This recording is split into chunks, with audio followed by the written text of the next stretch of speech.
क्योंकि बहू झूठ नहीं बोलती। सुधा और राकेश के 3 बेटे थे। शादी के बाद तीनों माँ बाप से दूर रहते और सिर्फ त्योहारों में आते। माँ जी, पिताजी, अगली बार आप लोग हमारे घर आइएगा। अरे नहीं बहू, सब यही आ जाते हैं तो घर खिला खिला लगता है। हाँ बहू, तू हमेशा बुलाती है तो जरूर आएंगे तेरे पास भी। हाँ हाँ, दीदी का घर बड़ा जो है, सब कुछ आपने शादी के बाद दीदी को ही तो दे दिया था। हमें भी दिया होता तो हम भी बड़ा घर लेते। क्यों सुनील? अरे नहीं नहीं, पापा ने सबको एक बराबर ही दिया है। छोटी बहू, क्या चाहिए तुम्हें, बोलो। वो आपके सोने की चेन वाली घड़ी है ना, वो अगर आप मुझे, तभी वहाँ मजली बहू भी आ जाती है। और मुझे ना आपका मंगलसूत्र कितना लंबा, सुंदर और भारी भी है। अरे हाँ हाँ, तुम दोनों को ही दूंगी बहू, चिंता न करो। चलो अब खाना लगाओ, खाना खाया जाए। सभी मिलकर खाना खाते हैं कि पड़ोसन आ जाती है। अरे सुधा बहन, थोड़ी चीनी तो देना, घर में शक्कर नहीं है और मेहमान सर पर बैठे हैं।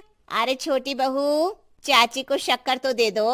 अरे मजली दीदी, आप दे दीजिए ना, मैं यहाँ कम आती हूँ तो मुझे पता ही नहीं है कि सासू माँ सारी चीजें कहाँ रखती है। और तुम, मैं कौन सा यहाँ रोज शक्कर फाँकने के लिए आती हूँ, मुझे भी नहीं है पता। तभी बड़ी बहू हाथ में चीनी की कटोरी लेकर आती है। चाची, शक्कर आप लोगों का बड़ा सहारा है माँ जी और पिताजी को, वरना हम लोग तो यहाँ रहते ही नहीं। आप जैसे पड़ोसी हैं तो हम निश्चिंत है। और जीती रहे बहू, अब तो ये घर पड़ोस कम परिवार ज्यादा लगता है। सुधा अपनी बड़ी बहू को देखकर बहुत खुश रहा करती थी। वो उससे अक्सर घंटों बात भी किया करती, लेकिन दोनों दूसरी बहुओं का भी वो समझती थी कि शायद छोटी है, वक्त आने पर संभल जाएंगी। समय आ जाता है जब सभी को वापस जाना होता है। माँ जी, हम लोगों की फ्लाइट पहले है, हमें इजाजत दे। वो सास के गले लगकर चली जाती है। थोड़ी देर बाद छोटी बहू कहती है, माँ जी, मैं ना ये सोफे के कवर और चादरें ले जा रही हूँ, यहाँ तो ऐसी ही पड़ी रहेंगी। हाँ हाँ बहू, ले जा, और कुछ चाहिए तो बोल। और तो चाहिए बहुत कुछ, पर चलिए कोई बात नहीं, अगली बार ले जाऊंगी मैं। ऐसे ही मंजली बहू भी घर का बहुत सारा सामान ले जाती है। सभी के जाने के बाद सुधा राकेश से कहती है, घर कितना सूना लग रहा है ना। हाँ, और खाली भी। तुम्हारी दोनों बहुएं सब बटोर गई। अरे ठीक है ना, हम दोनों ही तो हैं, कितना सामान लगेगा, फिर उन लोगों की नई गृहस्थी, इतना मत सोचा करे। समय बीतता है। ऐसे ही हर साल त्योहारों में सुधा और राकेश के बच्चों की बहू आते और जाते वक्त ढेर सारा सामान पैक कर कर ले जाती। लेकिन कुछ ही सालों में सुधा का देहांत हो जाता है। पिताजी, आप यहाँ अकेले क्या करेंगे? हम लोगों के साथ चलिए। अरे नहीं नहीं बहू, इस घर में सुधा की यादें हैं, मैं उसे नहीं छोड़ सकता हूँ। अब तुम लोगों की माँ नहीं रही। देख लो, वैसे तो मैंने उसके जीते जी सब कुछ दे दिया है, लेकिन कुछ उसका पर्सनल कीमती सामान था जो ये है, ले लो। सामान में होती है एक घड़ी और एक मंगलसूत्र। माँ जी ने कहा था कि वो ये घड़ी मुझे देंगी। हाँ हाँ, पिताजी, माँ ने सबके सामने ये घड़ी सरिता को देने के लिए कहा था। उठा लो सरिता माँ की घड़ी। अब क्या था, छोटी बहू फट से घड़ी उठा लेती है। और पिताजी, ये मंगलसूत्र तो माँ ने मुझे ही देने को कहा था, याद है ना? वो सभी की ओर इशारा करती है। तू भी ले ले ये हार बेटा, कोई बात नहीं। मंजली फटाक से हार उठा लेती है। ससुर बड़ी बहू की तरफ देखते हैं। तुझे क्या दूं बेटा? पिताजी, माँ ने एक चीज मेरे लिए भी रखी है। सभी के कान खड़े हो जाते हैं कि आखिर सास ने क्या रखा होगा बड़ी के लिए। अरे माँ जी तो दीदी से प्यार भी ज्यादा ही करती थी, हमेशा उनसे बात किया करती। जरूर कोई बड़ी और अपनी प्रिय चीज दी होगी दीदी को। और देख लेते हैं ना, वरना तो हम भी बराबर का बंटवारा करेंगे।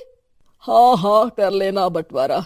लेकिन बड़ी बहू, बताओ तो सुधा ने क्या रखा है तुम्हारे लिए? अभी तो हम लोग यही हैं पापा जी, जब जाने लगेंगे तो बता दूंगी। बड़ी बहू के मुंह से ये बात सुनकर बाकी दो बहुएं सोचने लगती हैं कि आखिर क्या है जो दीदी को सासू माँ देकर गई हैं। दीदी, ऐसा तो नहीं ना कि पूरे घर का आधा हिस्सा माँ बड़ी भाभी को देकर गई हो? तभी वहाँ ससुर आ जाते हैं। नहीं नहीं, ऐसा कुछ नहीं है। मकान तो तुम तीनों का बराबर से है। देखो, बड़ी बहू से तुम्हारी सास ज्यादा जुड़ी थी, न जाने क्यों घंटों बात किया करती थी। पता नहीं क्या देकर गई है उसे। और ससुर जी, आपको क्या पता, चालाकी से पूरे घर के पेपर में साइन करवा लिए हो, या फिर कोई छुपा गहना। आखिर मकान पूरा तो आपने सासू माँ के नाम ही कर रखा था ना। अब घर में ये सस्पेंस बन जाता है कि आखिर बड़ी बहू क्या लेकर जाएगी। फिर वो दिन भी आ जाता है जब बड़ी बहू के जाने का समय हो जाता है। बेटा, परसों तुम चली जाओगी, बताया नहीं, माँ ने तुम्हें क्या दिया? घड़ी और हार जो बेशकीमती था और तुम्हारी सास को सबसे ज्यादा प्रिय था, उसका तो बंटवारा भी हो चुका है। अब तुम्हारी बारी। हाँ पिताजी, आज मैं ये बात बताने ही वाली थी। माँ ने मुझे उससे भी बेशकीमती चीज दी है और वो है आप। आपसे अधिक प्रिय उन्हें कुछ नहीं था। माँ चाहती थी कि आप मेरे साथ रहें। चलिए पिताजी। बेटा, मेरे पास तो कोई पेंशन भी नहीं है और ना ही कोई प्रॉपर्टी। लेकिन आपके पास संस्कार है पिताजी, जो मेरे बच्चे आपसे लेंगे, तो आपको ले जाने पर स्वार्थ ही है मेरा। चलिए ना पापा। सभी के सामने पिताजी बड़ी बहू और बेटे के साथ उनके घर चले जाते हैं।